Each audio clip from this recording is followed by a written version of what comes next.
क्या आपको पता है कुछ लोगों का वज़न ज़्यादा खाने की वजह से नहीं, ज़्यादा तनाव लेने की वजह से होता है। 2022 के आसपास मेरा एक दोस्त था जो मेरा रूममेट हुआ करता था। उसका वज़न 105 किलो के आसपास था और वो खाता मुझसे भी कम था। वो थोड़ा खाता था लेकिन उसका वेट कभी रिड्यूस होता ही नहीं था। इवन आज भी उसका वेट अभी भी थोड़ा ज़्यादा ही है। तो ये ज़रूरी नहीं है कि आप ज़्यादा खा रहे हो तो इसकी वजह से ही वेट बढ़ता है। ज़्यादा खाने से वेट बढ़ता है, लेकिन जिसके पास टेंशन है, तनाव है, उसका भी वेट बढ़ता है। वो ऐसा क्यों होता है, उस पे स्टेप बाय स्टेप बात करेंगे। और हमारे यहाँ पे कॉमन बिलीफ क्या चलती है कि एक्टिविटी ज़्यादा करो, खाना कम रखो तो वेट अपने आप कम हो जाएगा। ये ट्रू है, लेकिन ये उनके लिए अप्लाई नहीं होता जिनके दिमाग में कांस्टेंट टेंशन चलता ही आ रहा है। वो पूरे दिन तनाव में रहते हैं और पूरा साल भी उनका तनावग्रस्त ही बीतता है। लेकिन ये मैथमेटिक्स जैसा होता कि जितना तुम इनपुट डालोगे उतना तुम्हारा वेट उस हिसाब से बढ़ेगा। अगर ये मैथमेटिकल होता है तो बहुत ईज़ी था समझना, लेकिन ये इसमें मैथमेटिकल नहीं है, ये साइकोलॉजिकल भी है कि आपका ब्रेन कितने रिलैक्स मोड में रहता है और आपकी नींद और आपका टेंशन लेवल कितना मेंटेन्ड है। तो अब ये समझते हैं कि तनाव या टेंशन आपके बॉडी को कैसे इफ़ेक्ट करता है। पहली जो वजह है जो आपके बॉडी में वेट को बढ़ाए रखती है, वो एक हार्मोन की वजह से है।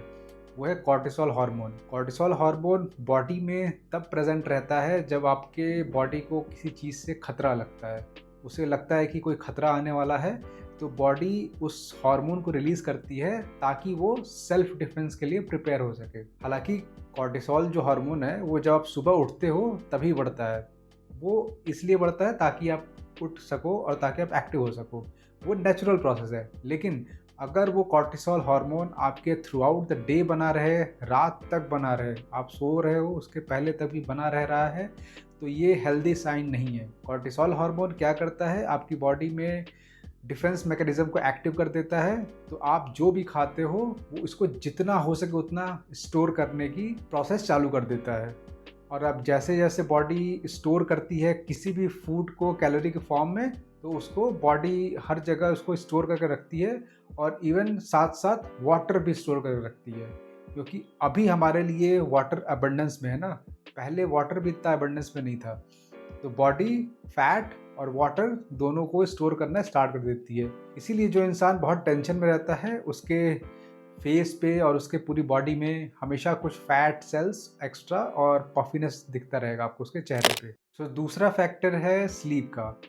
अगर आपकी स्लीप इम्पैक्टेड है तो आपका पूरा पूरा लाइफस्टाइल, पूरा पूरा डे इम्पैक्ट होता ही होता है। आप हमेशा लो एनर्जी के साथ रहते हो और लो एनर्जी प्लस टेंशन ये और एग्रीवेट कर देती है आपकी स्लीप की क्वालिटी को। आप अगर सोते भी हो, मान लो आप 6 घंटे या 7 घंटे भी सो रहे हो, लेकिन अगर आपका स्लीप प्रॉपर नहीं है, मीन्स क्वालिटी स्लीप नहीं है, आप डीप स्लीप में सो नहीं पा रहे हो, तो अगर आप प्रॉपर तरीके से आप सो नहीं पा रहे हो अपने टेंशन की वजह से, तो फिर ये आपकी स्लीप की क्वालिटी को भी इफ़ेक्ट करता है।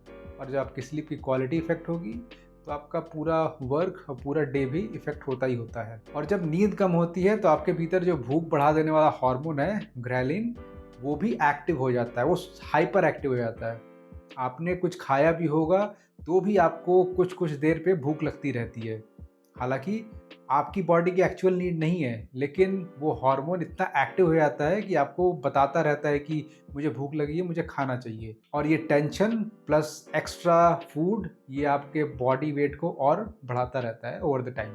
तीसरा है इमोशनल ईटिंग। आप जब टेंशन में रहते हो तो आपने नोटिस किया होगा कि आप कैसे भी कैसे कर को ब्रेन को शांत करने के लिए या तो कुछ सोशल मीडिया कंटेंट देखना स्टार्ट कर दोगे, या तो फिर फूड जो बॉडी को प्लेजर दे सके एक्टिविटी वो आप करने में ज़्यादा इंटरेस्टेड रहते हो।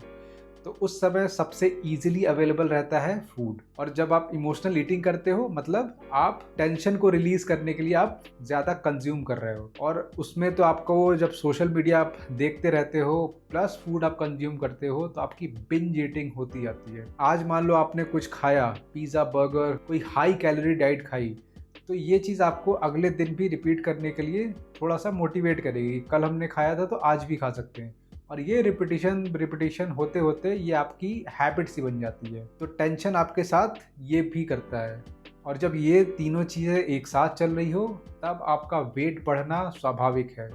और ये इस फेज़ से मैं भी गुज़र चुका हूँ 2023 के आसपास, जब मेरी बॉडी में फ़ैट बहुत ज़्यादा था और भले मैं कितना भी डाइट कम कर लूँ, लेकिन वो कम हो नहीं रहा था क्योंकि मैं कांस्टेंट टेंशन में था। Tension in the sense work tension plus my personal level of tension उस समय बहुत ज़्यादा था, तो इसलिए मेरी बॉडी में फ़ैट ज़्यादा एक्यूमुलेट हो रहा था। मैं समझ रहा था कि मुझे फ़ैट कम करना है, लेकिन फिर भी वो कम नहीं हो रहा था क्योंकि उस समय मुझे ये ध्यान नहीं दे पा रहा था कि मेरा टेंशन लेवल ज़्यादा है, ना कि मेरा फूड कंज़म्पशन ज़्यादा है। और इसका मतलब ये नहीं है कि जिसके पास टेंशन है उसका वज़न बढ़ता ही जाएगा। इसको आप एक एक्सट्रीम पे लेके मत सोचिए, ये बहुतों के साथ होता है, उसकी बात हो रही है। बहुत कुछ लोग हो सकते हैं एक्सेप्शन में जिनको जिनको टेंशन है, लेकिन फिर भी वो उतना उनका वेट नहीं बढ़ रहा है। कुछ लोग बहुत स्किनी होते हैं, उनका वेट बढ़ता ही नहीं है। तो ये उनकी बात नहीं हो रही है, ये नॉर्मली बात हो रही है। आप ये कॉमन फैक्टर तब आप पाओगे जब आप 30 प्लस वाले लोगों को आप देखोगे ना, जिनके पास कई सारी रिस्पॉन्सिबिलिटीज़ होती हैं, प्लस बॉस का टेंशन, ऑफिस का टेंशन, ये उनमें आप देखोगे कि उनका जो नॉर्मल वेट है, उनके पिछले 5-6 सालों से 20-30% ईज़िली बढ़ चुका होगा। वो ओवरवेट की कैटेगरी में आ जाते हैं। हमारे देश में अगर आपका चेहरा थोड़ा-सा बड़ा है, थोड़ा-सा फ्लफ़ी है, तो इसको एक तरह से सिंबल माना जाता है कि आप खाते-पीते घर के हो। मतलब चेहरा ही नहीं, पूरी बॉडी भी थोड़ी बहुत फैट एक्यूमुलेट की हो। लेकिन वो देखने का नज़रिया गलत है क्योंकि वो चीज़ आपके पूरे बॉडी के रेगुलेशन को इम्पैक्ट करती है। अगर आपका वेट ज़्यादा होगा तो आपके स्लीप पैटर्न पे भी इम्पैक्ट पड़ेगा और आपका मेटाबॉलिक हेल्थ वो भी डाउन रहेगा और अदर डायबिटिक रिलेटेड फैक्टर्स भी आ सकते हैं। इसीलिए कई बार इंसान अपने आप को बहुत कोसता है जब वो डाइट पे हो, मतलब वो कम खा रहा है लेकिन फिर भी उसका वेट बढ़ रहा है। लेकिन वो ध्यान नहीं देता है कि अदर फैक्टर पे भी, स्ट्रेस लेवल और स्लीप लेवल, ये सब पे अगर उसका ध्यान नहीं रहता है तो अपनी डाइट को ही कोसता रहता है और एक टाइम पे आके वो फ्रस्ट्रेट होके इमोशनल ईटिंग करना स्टार्ट कर देता है।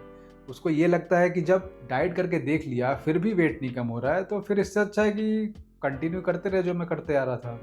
उसको ये एक तरह से एक बहाना मिल जाता है अच्छा खासा, और ये बहाना फुल प्रूफ मिलता है क्योंकि उसने एविडेंस अपने पास रखे हैं कि 1 हफ्ते मैंने ट्राई किया फिर भी मेरा वेट कम नहीं हुआ। और ये एक ट्रैप है, इससे आपको बचना है। तो ये तो हमने बात कर ली प्रॉब्लम की, अब इसका सॉल्यूशन क्या हो सकता है। सो आपको ये ध्यान रखना पड़ेगा कि आपको सिर्फ और सिर्फ खाने पे प्रेफरेंस नहीं रखना है, आपका फोकस नींद पे भी होना चाहिए। आपका फोकस होना चाहिए कि आप रिलैक्स कितने हो, आपके ऊपर स्ट्रेस लेवल कितना है, आप उसको कैसे मैनेज कर रहे हो। स्ट्रेस लेवल मैं समझ सकता हूँ, मैं भी कॉर्पोरेट में हूँ तो मुझे पता है कि स्ट्रेस लेवल रहता है, लेकिन उसको मैनेज किया जा सकता है। आप उसको हैंडल कैसे करते हो ये आपके ऊपर है। आपके ऊपर स्ट्रेस आ सकता है, बहुत सारा स्ट्रेस आ सकता है। आप सोचोगे कि आपका जो स्ट्रेस है मैं क्या समझता हूँ, मैं उस स्ट्रेस से गुजर चुका हूँ। लेकिन उस स्ट्रेस को मैनेज करना एक की फैक्टर है। उसको कैसे मैनेज कर सकते हैं उसके बारे में कभी अलग से बात कर लेंगे।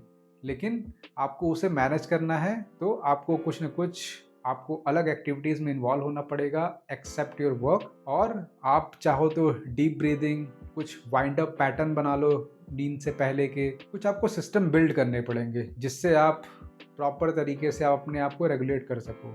तो आपको डाइट तो ठीक रखनी है। डाइट मतलब घर का खाना, उसमें थोड़ा बहुत प्रोटीन। सो आपको खाने को कंट्रोल में रखना है, प्रॉपर फूड होना चाहिए, वेल बैलेंस्ड, और नींद को भी आप प्रायोरिटी दो। रात में आप सोने से पहले मोबाइल को थोड़ा दूर रखो। ये मुश्किल है, मेरे लिए भी था, लेकिन ये पॉसिबल है। तो ऐसा नहीं है कि ये ऑप्शन, ये बहुत ही क्रिटिकल बात मैंने कह दी है, इम्पॉसिबल सी बात है। आप कर सकते हो, आप उसकी जगह कुछ अच्छी हैबिट्स डाल सकते हो।